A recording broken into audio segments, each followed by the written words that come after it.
The final round of the Super 6 Touring Car Series has finally arrived, and a 3-horse race has dropped to 2, and Gavin Ross has extended an 8-point lead to 23. But the championship now, Gavin, is yours to lose. How much is that playing on your mind? We're just going to try and make it like a normal race meeting and just see how we go. Just take every race as it comes. But Travis, he's a tough competitor. How's he going to try and hunt you down? He was pretty quick yesterday, so as long as we can match him, stay with him and see if we can sneak a couple of race wins, we'll see what happens. Sounds good. What about this track? Where could you come unstuck if you're going to? Turn 2's a bit of a doozy. Pretty fast down the straight into turn 2 and it's pretty heavy under brakes, so I've just got to watch myself there, and yeah, the rest will play into it. So, Gavin's looking for his maiden championship title. Can you do it? Yeah, we're going to give it a red hot crack. So all the boys behind me, it's it's more than we're going to give it a big nudge. Well, 3 from 3 last time out will certainly help. Everything to race for this weekend. Enjoy the action.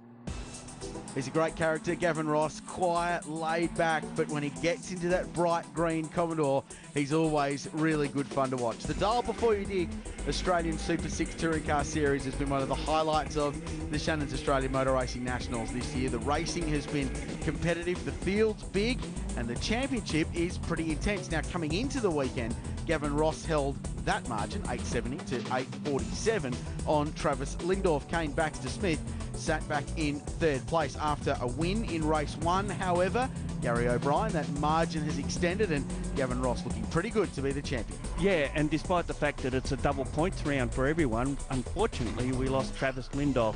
In qualifying, had an engine drama, went out, and obviously the star of that race was young Ben Grice. Came from the back of the field, past 17 cars to get up 15 spots. Yeah, and finished 6th, as you can see on the grid. So he starts from the 3rd row of the grid. He will be one to watch in this. Veal and Kearns will be fast from row 5, ready for a start, on board with Rick Gill, as this big field of Super 6 tourists sets off Holden v Ford, as is the tradition, and it's Gavin Ross who leads down to turn 1. Baxter-Smith cannons up behind in the blue Ford, but cannot get by, and just hip and shoulders Simon Taverneau, the double champion, back in the field this weekend. And the 2 Division 2 guys, Grice and Jason Leoncini, fighting it out for 4th spot. Looks like Grice has just got ahead as they head up to the top of the track for the first time. Yeah, in a Commodore for the first time this weekend after racing a Ford for the first half of the championship. Division 2 in name only, I think. Pace is certainly Division 1, especially if you're Benny Grice. Yeah, and Gavin Ross was going to take it a bit easy, but you don't take it any easier when you're out in front, do you? And Taverneau back in that Commodore for this round, and looks like he'll be back in the series in 2015, which is great to see. After a brief dalliance with the Kumo V8 series, he's back in the place where he made his name. It's a great fight on for 3rd place with Ben Grice looking around the outside in the Hind Transport car. Gets a good run on Baxter-Smith. That's for 2nd, 3rd and 4th place. I think Grice is going to get a position here. Yeah, Simon Taverneau was the one that was going to sneak down the inside of the Falcon, but it was Grice who's coming out of it top dog. Good run out of the final corner. We should say happy birthday to Alan Grice, the old man of Ben, having a really good day. Ross wide at turn 2. And under attack from Kane Baxter-Smith. So I know there are celebrations planned in coming weeks for Alan Grice. Meanwhile, the boy is doing a good job. He's P3, but Gavin Ross is feeling the heat at the moment. Would you feel as though you're under a bit of pressure being the only Ford amongst that lot there? Yes. All these Holdens all over him like a rash. You absolutely would. Here's Brent Edwards a little bit further back, P10 at the moment, and just gets a bit into the rear bumper bar of Kearns, and contact at the top of the hill. He went off the road and has dropped a couple of positions. Yeah, and it's allowed Ashley Jarvis, a new boy on the block for this round, to get through in what looks like a Shanks original car out of Queensland. So this fight for the lead continues, and Ross, despite almost dropping it off the road at turn 2, gets that margin back out. He's good over the second half of a lap, and now Grice gets himself to P2. So moves himself to the front, driving for the STR Truck Bodies team owned by Matt Palmer. Matt's busy with his Kumo V8 series commitments with 2 cars this weekend at Wakefield, so the Commodore was available. Decided to put Benny Grice in, got the support from Hind Transport, and he's putting on a show. Baxter-Smith not giving up. The Queenslander goes back up the inside, and have a look at Taverneau. They're 2 by 2 up the hill. He was Great looking for a racing. way through. He just couldn't find it. Maybe I'll go on the other lane and see how that goes. And it may pay off for him, though. Baxter-Smith's got the lead out of all that, and Grice stays second. Ross has gone from first to third. Unbelievable racing up the hill. And look, there's even more of them back there. I think there's Brian French, there's Chris Lillis, and a couple of others in there as well. Yeah, do you get the feeling this isn't over yet? You certainly do. And it's on down into the bottom corner. Leon Cheney with Lillis and French side by side as they head towards turn 9. He's been good fun this year, Jason Leoncini. He's been one of the finds of the series, the Victorian. Always exciting to watch. Have a look at the fights going on a little bit further back. I don't know if Simon Taverner exactly knows what went on in that exchange up the hill, because for a moment there it looked like he was going to come out with the race leader. Now he's ended up back in P4, and Kane Baxter-Smith leads the way, though for how long? Because Grice is now attacking the back of the Ford in his VT Commodore. Well, he's looking to set him up down here at turn 2. Not quite close enough, and they've actually started to gap the next 2 Commodores. Never give up on Gavin Ross. You wouldn't think, sitting back there in third, the way this race is going, he's every chance to be leading this in a lap. So Grice applying the pressure to the ever-speedy Queenslander. Geez, had a good year, Kane Baxter-Smith. Finally got that round win earlier on in the season. Couple of race victories. He's been fast and aggressive like Chris Lillis. P8 at the moment, but had a couple of wheels off the dirt at the top of the hill. I think Harley Ferland just slipped under him. Oh, a bit of a, beg your pardon, down the bottom there. Pushes Baxter-Smith a little bit wide. They're going to run side by side to 9 with Baxter on the inside, and we'll get that run. Watch Gavin Ross, I should say, sitting back there in third place in that bright green Commodore. He's still in this. Baxter-Smith covers his line as he's entitled to do, with a move to the middle of the road into turn 10. Look at Leon Cheney buying into this game. It's a 6-car battle for the lead now. This is phenomenal stuff, isn't it? What a race. Gavin Ross, the champion-elect, really needs to finish, though.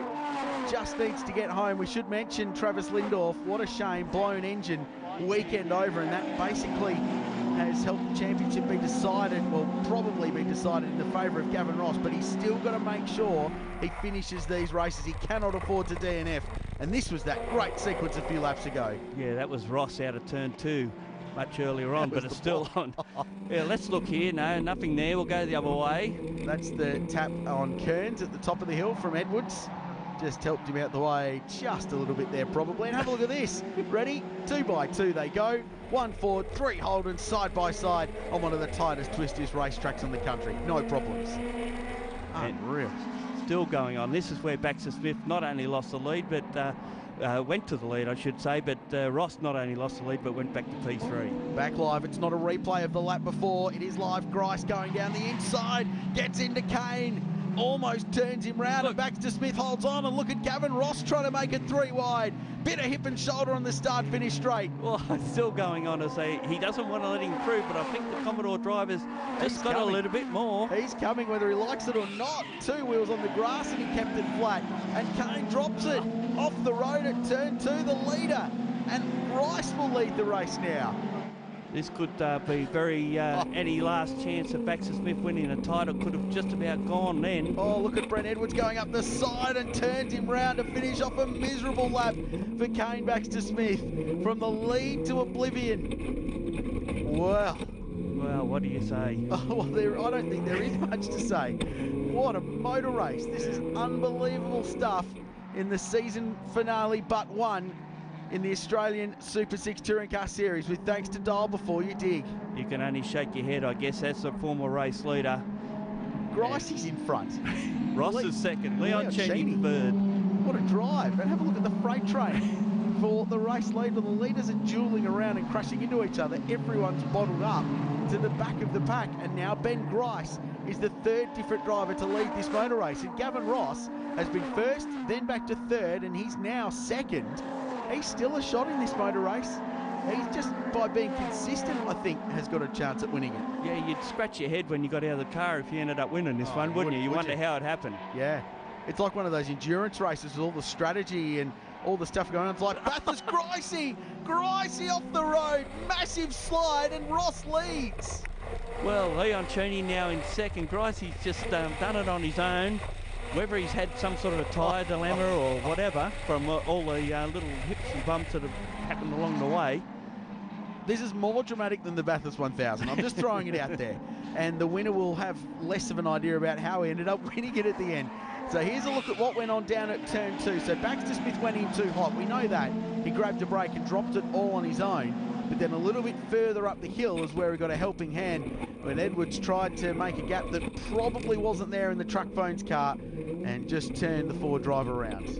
Yeah, and now Brian French, who hasn't been around the sport for a while, but he's was running really well. Yeah, whether there was some sort of drama between those two, we didn't see, but they were all dicing for position there inside the top 10. And Willis looks like he's just run out of go forward material. So Ben Grice, despite that amazing moment at this place a lap ago, remains P3 in this with Taverneau just behind. And Gavin Ross now finds himself out in front in the 38 car. And this could be a championship drive from the Victorian in the green Commodore. We followed his progress all year. If you remember right back to the opening round of the season at Sandown in March, one of the best races we've seen in this category, probably up to today, was race 2 early Sunday morning. And Gavin Ross fought and fought and fought. And we knew then he was going to be a contender. And he's really showed that today. Taverneau now down the inside of Gricey.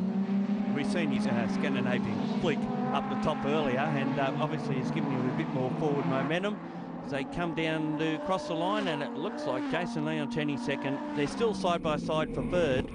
Scandinavian flick, easy for some to say. Round goes Brent Edwards. I wonder if that was payback, because it looked to me that there was a blue Ford just behind him when he went around at turn 10. Yeah, I think he might have been a bit hard done by in that first incident. He really didn't have much choice in hitting Baxter-Smith earlier on, I don't think. Not over. Grice and Taverneau fighting in the double champ. The first driver since Bruce Heinrich to go back-to-back has wrapped it up, and Edwards stuck in the sand and yellow flags flying here at Wakefield Park. What a motor race this has been. It has had everything. So we've got a safety car on circuit now, and maybe a lap dash to the end or something along those lines, because we're getting close to the culmination of this one. How's Leoncini got to second place? He's the only one that hasn't led it. I know. What a remarkable performance to get there. Here's a look. Whack. And who goes by? Oh, it looked a lot like Kane Baxter-Smith to me, Gary. Yeah. Well, reserve judgment. Well, all bump. Fair. 1-all. Play on. So it will be a sprint to the line with Gavin Ross leading an angry pack of Australian Super 6 touring cars back to the green flag. The safety car restart. And can Gavin Ross wrap up this race and do the job in the championship and have all the pressure off in race 3? What a jump. Great restart. What a jump. That's how you got to do it.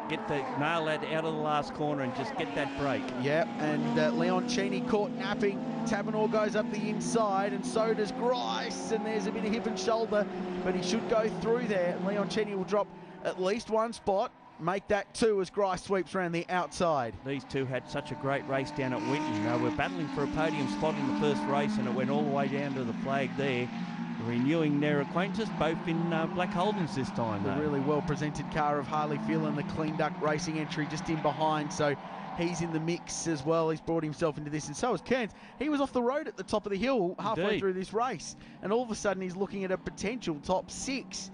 And Harley Phelan's just been quietly going about the business of picking up spots. Yeah, remarkable. Stay out of harm's way and you'll get yourself a strong result like the 38 car. What a drive. This is just his championship in a nutshell as Grice covers off for third place with Jason Leoncini.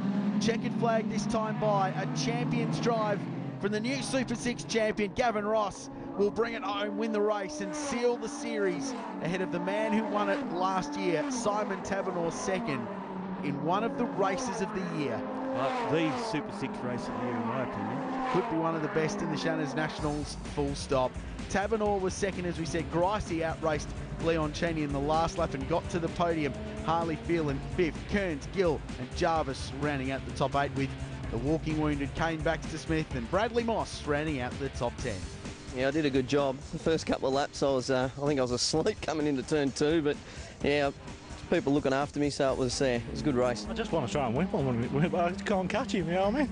I think we're standing the wrong, we're on a slope here as well, we should swap around, mate, you know what I mean? But no, he's going well, he's driving real well, apart from about the first 14 laps of that one, you know what I mean? He drove really well, you know what I mean? The two rivals on the front row as we take a look back at what happened in race 3. It didn't start quite as excitedly as race 2, but then again nothing else would. Gavin Ross led the field down into turn 1 with Tavernaugh fighting back, and Gary, Benny Grice always in the thick of the action early on. Well, he was off the track a little bit here, so out of the action you might say a little bit, going through turn 8 on the first occasion. Behind the transport car was right in the midst of it, Harley Phelan. Great drive by the cleaned up guy who was working his way forward through the field all weekend long and just staying out of trouble. This got wild. Again, Grice just dropped it off the road, and poor old Kane Baxter-Smith has been in the wrong place at the wrong time all weekend long and got that hit from Gricey. Unfortunately, turned him round. But watch behind. Ready. Primer in the 42 car. There are cars spearing off all over the shot. Moss got turned around, and everyone somehow managed to select first gear and drive away. And there was more for Baxter-Smith, a little touch from Lindsay Kearns down at turn 2. Yeah, but he was able to survive that one and didn't spin. A champion's drive, though, and a clean sweep at Wakefield for Gavin Ross, the new Super 6 Touring Car Series winner. We've had a great season, and I'd like to thank the ultimate wingman, Mr. Simon Taberner, this weekend. He's been really good to me. The boys, I can't thank everyone enough. It's been you can't do it by yourself. You'd be still building the car in the shed if you were. So it's I think there'll be a few drinks had tonight. So yeah, it's been great. I can vouch for that. Gavin Ross, congratulations, a champion after a champion's drive with Baxter-Smith second and Lindhoff third. Gary O'Brien, very quickly, closing thoughts on a great season. Well, what a way to finish it. It's been a great competition all season, and we've just seen it all today. Well done, Benny Grice, having some fun on the podium.